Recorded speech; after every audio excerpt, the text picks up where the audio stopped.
Now, the next person has a hard act to follow, and definitely not for the faint-hearted. And in fact, that was the title of the first volume of his autobiography, Not for the Faint-Hearted. Please welcome the Honorable Kevin Rudd, Australia's 26th Prime Minister from 2007 to 2010, and again in 2013. Thank you.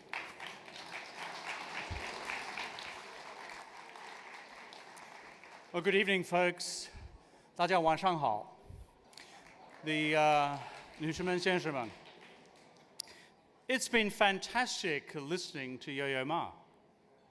I feel like the discordant symphony coming at the end of the program. But listening to Yo-Yo before and the extraordinary capacity he has to blend and meld the music of West and East gives me confidence and hope in the future of this great relationship, the US and China. So thank you, Yo-Yo, for leaving us with our spirits uplifted. We're here tonight, of course, to celebrate the achievements of the Committee of 100. 30 years, not a small period of time. But you know something?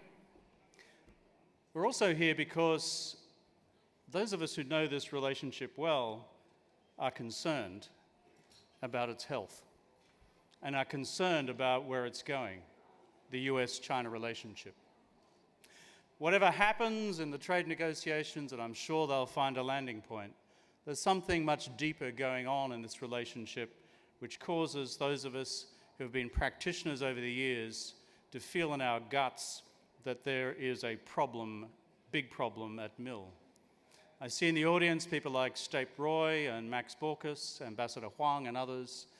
These are the professionals who are in the engine room of these relationships. And this one is in need of some repair. I have no idea why the committee has asked me here to speak. I live in New York. I'm one of you, if you'll accept me. 但是实在来讲，我不是一个美国人。I'm not an American. 我不是一个中国人，想不到。我就是一个普通的澳大利亚人。I'm just an ordinary Australian.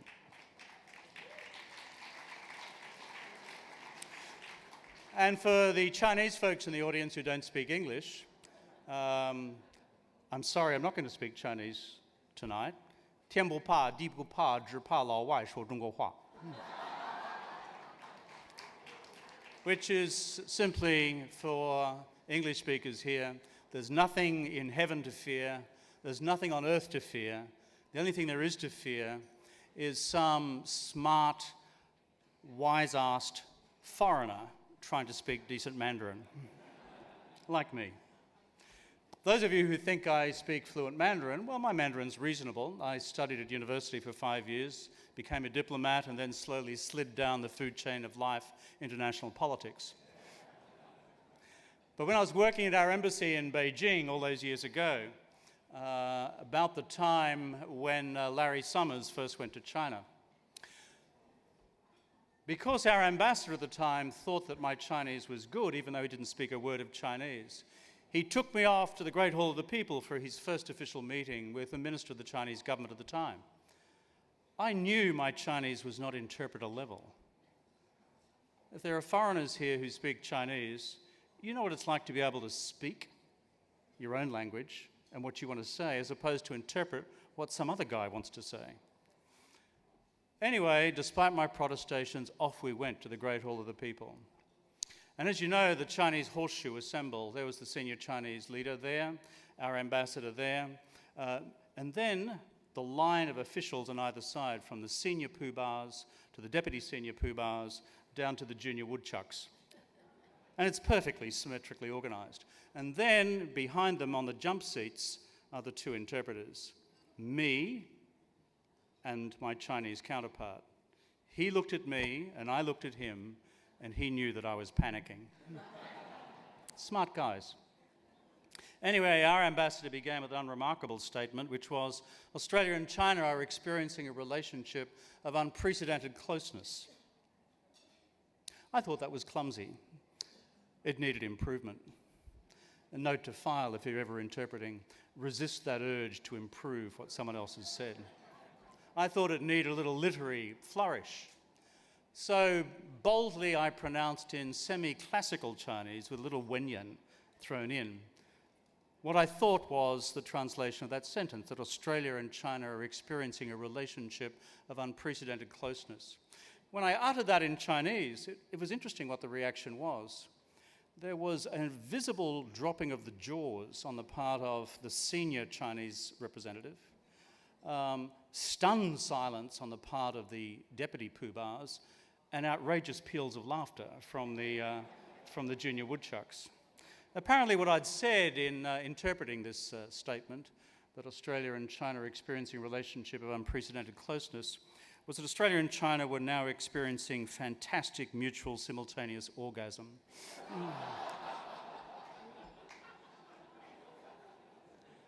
Anyway, that was the last time I was asked to interpret, so there's an upside to everything.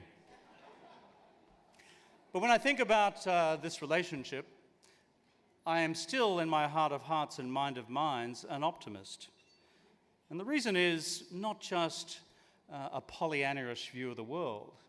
It's because some of us have been observing this in its detail for the last 30 or 40 years. I first started studying Chinese as an 18-year-old in the last year of the Chinese Cultural Revolution. All of our textbooks were how to improve our ideological consciousness. I am fantastic on class struggle. I can tell you everything about Lei Feng, revolutionary heroes from the Cultural Revolution, and Dong Chun-rei blowing up the Japanese. I can do the whole lot. But that was the era that we were educated. And then I joined the Foreign Service and off we went to China, my wife and I and little baby. And to see the China of 1984, where there were only two colours on the streets, green and blue, and there were no private cars, just bicycles. And then to see how China has changed over the intervening 35 years is just remarkable and a great privilege. And throughout that period, what I have seen since 1984 is this US-China relationship go through ebbs and flows, ups and downs. I've seen one crisis after another, and the Taiwan Straits are in Tiananmen. And somehow, the power of diplomacy and the power of mutual self-interest and of common values has actually caused this relationship not just to survive, but to prosper. And to those of you who have supported it through the C100, I say to you, congratulations. A job well done so far.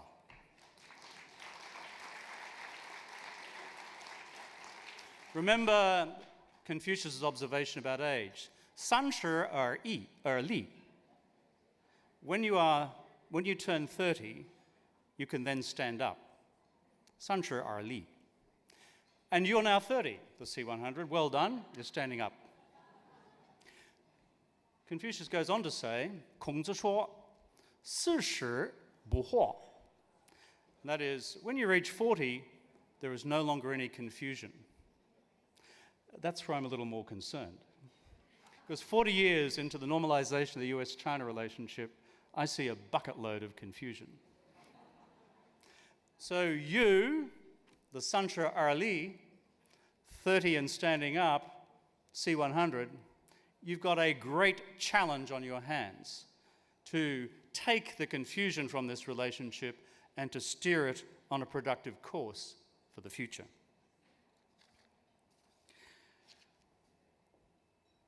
When we look carefully at the future, and when the C100 itself was framed back in 1989, I have a simple observation.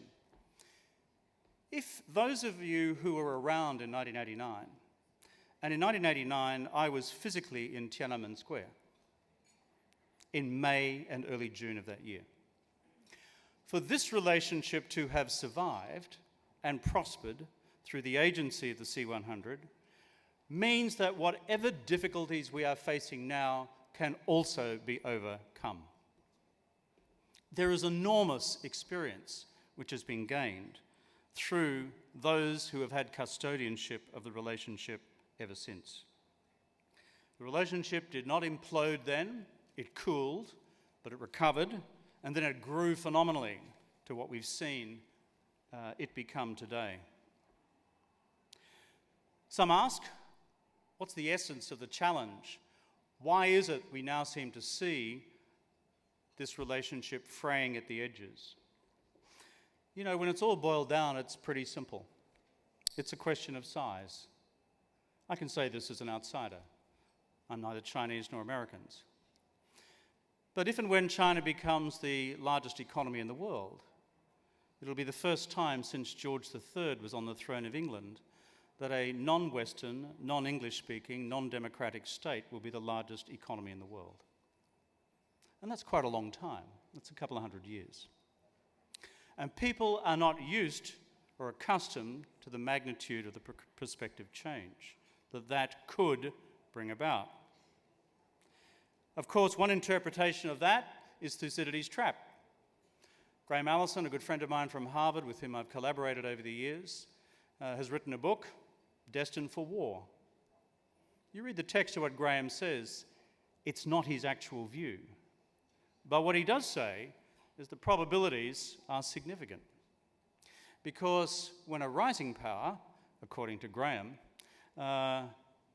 finds itself up against an established power, then the established power may act in order to prevent the rising power from taking over. His analogy, of course, is Athens and Sparta in the Peloponnesian Wars in the 5th century BC. But you know something, folks? Maybe I'm just a country kid from rural Australia, but I now live here in New York. But you know something? I don't think nations are destined for war. I think it is a responsibility of national political leaderships to decide what their nations want to be in the future, where the aggregation of their combined interests and values actually lies. And therefore, it's critical that we seize the opportunities which now present themselves in the US-China relationship to stabilize it. The Trump administration declared, as Larry Summers said earlier this evening, in its National Security Statement of December 2017, that 40 years of strategic engagement is over, and now we're into a new period of strategic competition. That's the official position of the administration. Although at this stage, we do not have any rules of the road for what this new period of strategic competition is to look like. What will it mean in the economy, trade, investment? What's it going to mean in national security and foreign policy terms? What's it going to mean in terms of cultural exchange? What will it mean in terms of the future free flow of ideas between the countries? Some building on this idea have said the time for a new containment strategy has arisen, that we are already in a new Cold War, that there must be decoupling between China and the United States. I would simply say this: loose talk about Cold War and decoupling needs to be put in its place.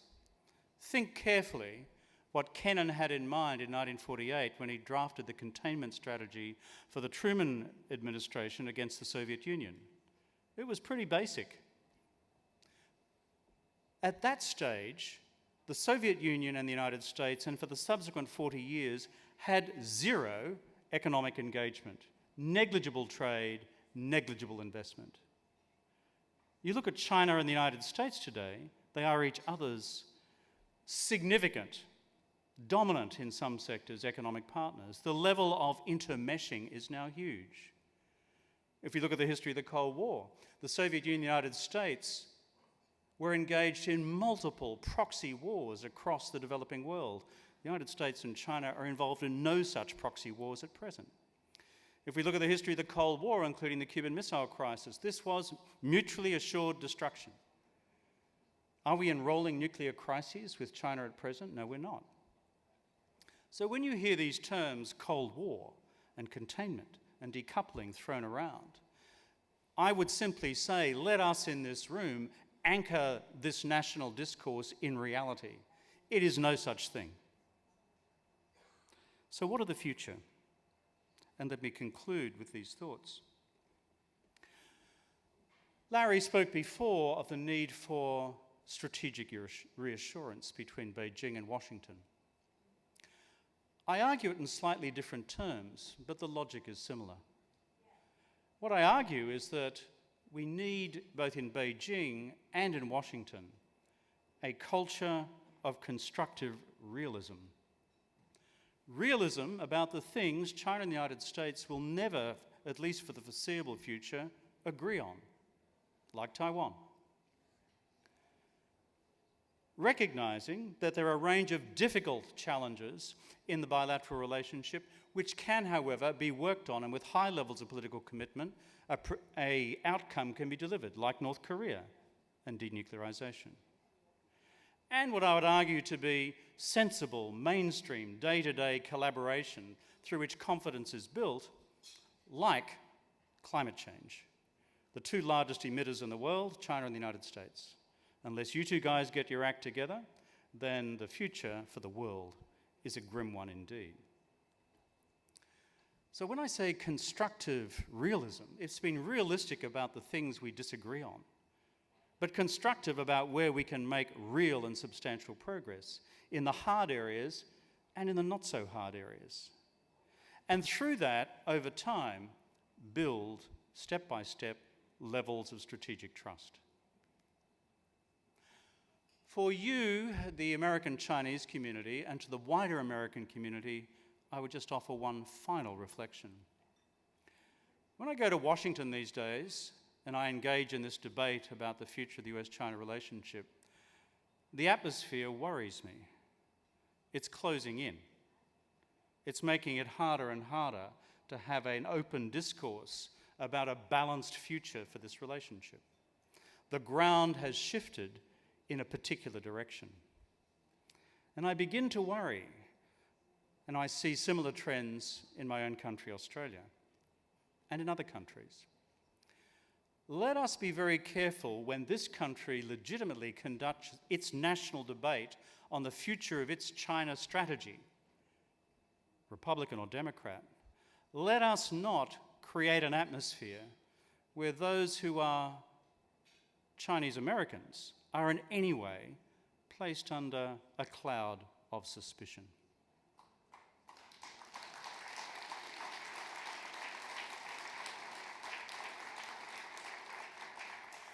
We must stand firm against the appearance of anything which resembles a new McCarthyism. When I see the likes of Steve Bannon establishing a new committee on the common danger, a rehash of the committee established in the 1950s, this starts to ring warning bells in my ear. And I see this in my own country as well. So when the debate is had, let us, none of us, challenge the inherent patriotism to America, which lies in the heart of every single Chinese American citizen.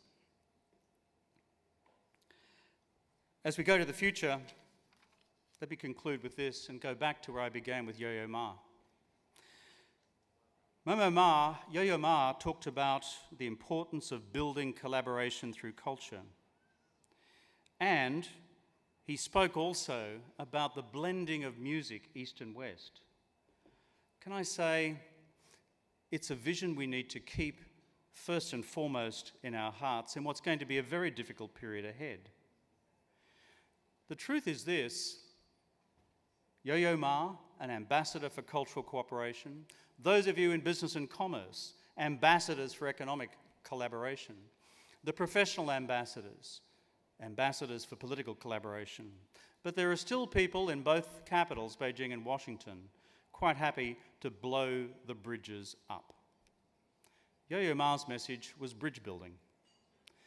Blessed are the bridge builders. This is an age and a time, this decade ahead, when bridge building will be at a paramount in this US-China relationship. It will be so easy, and it always is so easy, for people to walk up and blow a bridge to pieces. Much harder to rebuild a bridge or to maintain the bridge in the first place. That's our task, to prevent these bridges from being blown to bits That's the task also of the C100 for its next 10, and I believe, glorious years. I thank you.